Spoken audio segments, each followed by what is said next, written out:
中职 Lamago 桃园队今天启程赴日，明天与日职罗德队交流赛首战，由21岁左投叶嘉琪先发。去年一军惨痛失败化为养分，叶嘉琪投出胆识，也盼投出价值，让大家知道台湾也有好投手。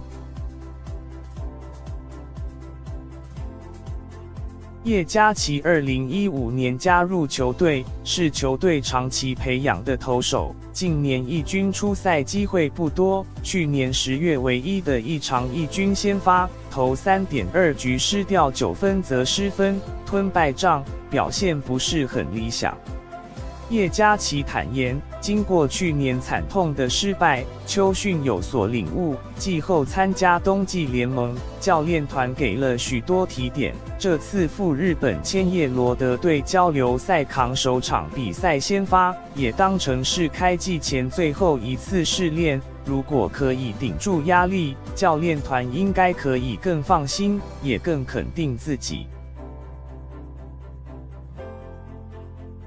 叶嘉琪从去年冬盟开始，慢慢投出成绩和信心。季前与乐天交流赛，教练团给机会，他也拿出好表现回应。此次再扛先发，叶嘉琪表示，这些年来觉得最大的不同是胆识，学习到如何正面对决打者，用自己最好的武器，把最好的一面展现给对方看。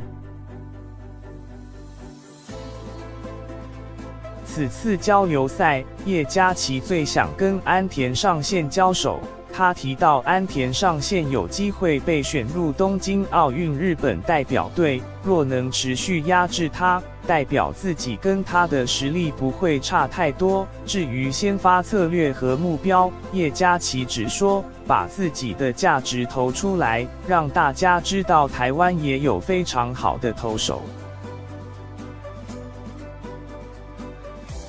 征桃园队开季先发轮值，叶嘉琪感谢教练团给机会，让他可以在场上多做尝试，但最重要的不是能否在一军轮值，而是稳定的出赛。